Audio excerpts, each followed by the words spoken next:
3 years ago. So was it? Yeah, it was 3 years ago I reviewed the original SCHIIT Loki Equalizer. Looked a lot like this, but this is the new one. This is the SCHIIT Loki Mini Plus. This is the new improved version. But I have to say something about the original before I get to this one. So many people over the years have come to me and said, Steve, that Loki is amazing. I just love it. It's the best $149 I ever spent on audio because it's just endless fun. I could tweak the balance of my system. I could tweak the balance for recordings that I like or don't like. I could just keep diddling with the controls and come up with new sounds. Yeah, and that's what equalizers can do. And, well, so it is that the old one, the original one, was $149. The new one, 3 years later, with better parts, better power supply, better inductors, it's supposedly quieter, same price, $149. Still made in the US with mostly US sourced parts, 2-year warranty, and it's a fun little product. So it's a 4-band equalizer, as you can plainly see, 4 bands, and the bands are 20 Hertz, 400 Hertz, 2K, and 8K. The 20 Hertz one seems kind of weird to me. It's like, really that low? But you know, it's a gentle slope, so there's still equalization going on at 40 Hertz and 80 Hertz, etc., etc. So, but I used all the controls, obviously, and a very important feature is the bypass switch here on the end. That means you can take the equalizer out of the circuit entirely and hear it flat, and then pop up the switch, and you can hear your equalization curves as you dial them in to your satisfaction. So audiophiles, we get bored easily, or some of us do, right? Some of us buy what we want, settle down, and we're good for many years, many decades, some of us, right? But some of us are restless audiophiles. We want new sounds. And sometimes we have to buy new speakers or amplifier or interconnect cables or preamp or DAC or something to get the new sounds. Well, if that's what you're craving is new sounds, well then get an equalizer because you can just diddle the controls and get new sounds whenever you want, right? You're listening to music, it's a little hard. Hey, take down that 2K a little bit, you'll be a happy camper, or maybe a little 8K, you're good, right? Now, I found the 400 Hertz control my favorite, actually, because you could just bring that up and you could just make vocals stand out a little bit more, just give them a little more push, make them a little more forward. I really like that. And if they're a little too pushy, in the recording, in the mix, you could just take them down, take down 400 and just pull it all together, you know?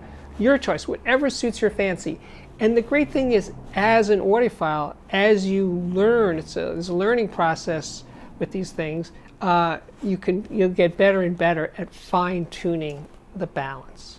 There's a couple of ways of basically inserting an equalizer into your system.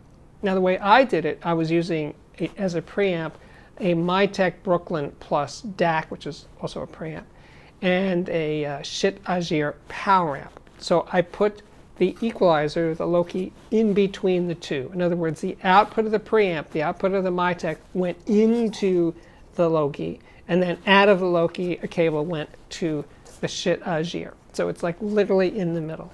So plan 2 is to insert the Loki between a source, let's say your DAC, or a phono preamp, or a tuner, or a tape machine or something. You insert the Loki in between the two with the ins and the outs on the back, but that only works for one source. If you want to do equalization for more than one, you could either plug and unplug, or you could buy another Loki. They're only $149 each.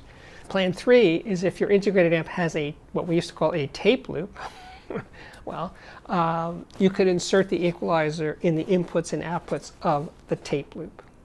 Some people want to use a Loki with their headphone amplifier, if they're running a separate headphone amplifier, and that's fantastic because whatever changes you made in equalization that would be heard over speakers, when you're doing it over headphones, it's even easier to hear exactly what's going down.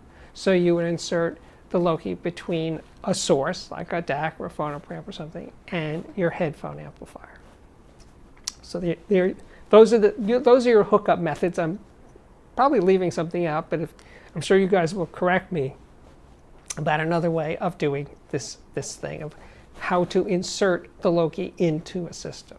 You know, it's funny, tone controls used to be everywhere. Receivers had them, integrated amps had them, separates had them, audiophile grade equipment had tone controls, right up through, let's say, mid 1970s or so.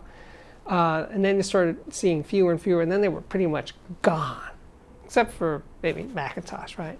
Tone controls were banished because audiophiles wanted purity. They said, I don't want tone controls mucking up the sound and adding distortion and noise. No tone control. Even if they had a bypass, that wasn't okay, right? They just couldn't appear on audiophile products. So Conrad Johnson and Audio Research and Mark Levinson and Spectral, everybody, Bryson, nobody had tone controls. And they still don't. Hence the need for outboard equalizers like the Loki. Now, I think it was just driven by this quest for purity. But, you know, when it's done right, an equalizer can really add, can be basically the straightest way to achieve your goal of getting the sound balance that you want, as opposed to getting different speakers or different electronics or something, right? It may be the most direct path to getting your sound nailed down. Anyway, the beauty of this equalizer, the Loki Plus, is it's so darn cheap. It's just as a fun tool, it's worth owning.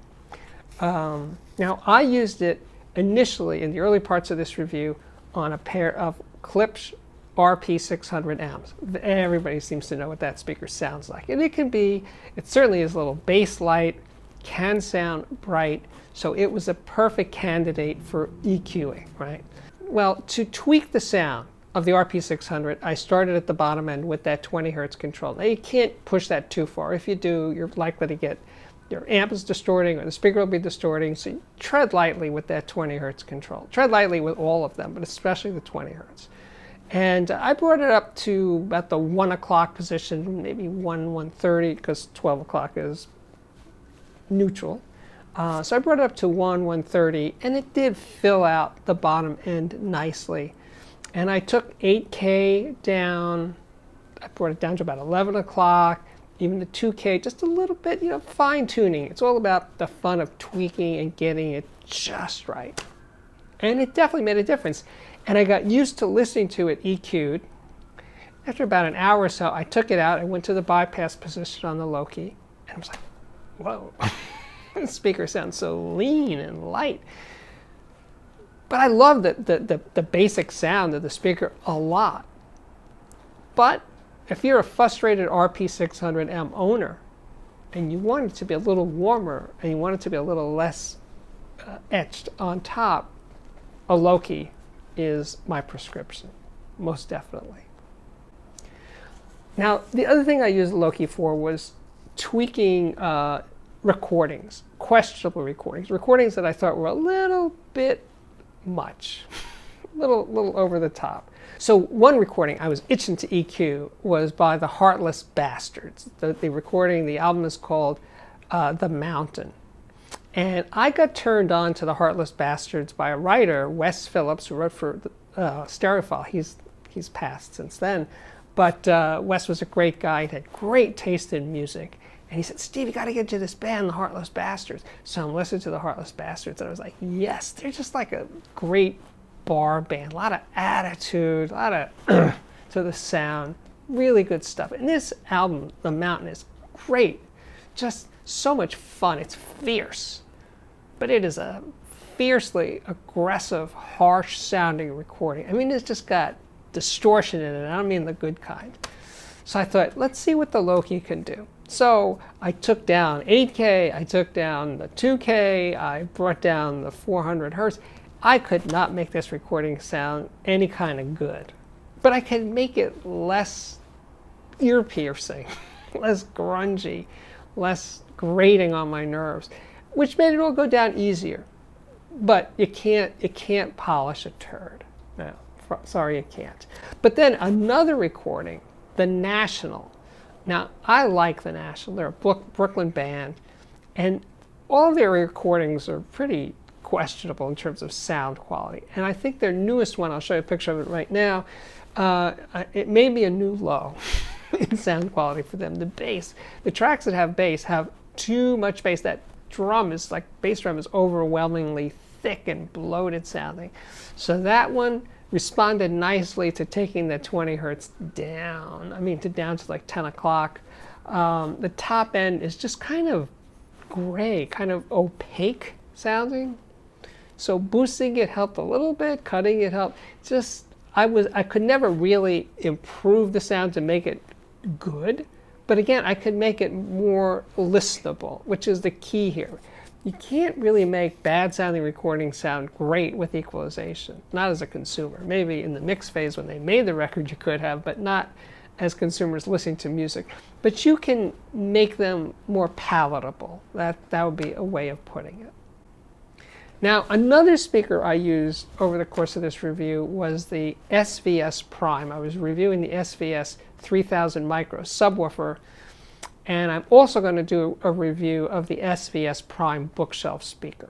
I like that speaker. It's a very neutral sounding speaker, certainly more neutral than the RP600, but it can be it's a little early to come to any conclusions, but a little too forgiving, too mellow for me, and I need a little more energy. So that 400 hertz control, that's, like I said, my favorite, because I just goosed that up a bit, made it have a little more forward sound, a little more excitement, more spring in its step. Yeah, and that speaker responded well. And again, once I left it there, that 400 hertz boost for a little bit, and then an hour or so later took it out, when I went to the bypass and took out the 400 hertz boost, it was like, kind of the blahs. But that's just the contrast between the A and the B of doing that kind of comparison. So to sum up, I think the SCHIIT Loki Mini Plus is a cure for boredom. You know, for 149 bucks, you can just keep getting a new sound every day if you want to keep changing. And like I said, it's interesting to just live with a EQ sound, get used to that sound, and then revert back to neutral, go to that bypass mode and see what happens. Anyway, speaking of boredom, I hope I haven't bored you. My name is Steve Guttenberg. This continues to be the Audiophiliac Daily Show. If you like what I do here, please consider subscribing to this YouTube channel. Hit that button right down there, and when you do, hit the notification bell so you'll be notified every freaking time there's a new episode. And basically there is a new episode every other day. That's the schedule I'm on at this time. But beyond that, I could tell you, urge you strongly to check out my Patreon at patreon.com/Audiophiliac. And then, well, you want more? You're not getting bored, are you? If you want more, check out my playlist. There's playlists for seemingly endless speaker reviews and headphone reviews and electronics reviews, plus music reviews and interviews, some of my favorite stuff. And you know, I'm getting closer. I'm getting so much closer to doing face-to-face, not Zoom, face-to-face interviews. That's going to be fantastic. But I think starting in April, they will start to appear. I certainly hope so. And now I can say my work here is at last complete. So thank you again for watching. And I really, really do hope to see you back here again very, very soon. Bye-bye.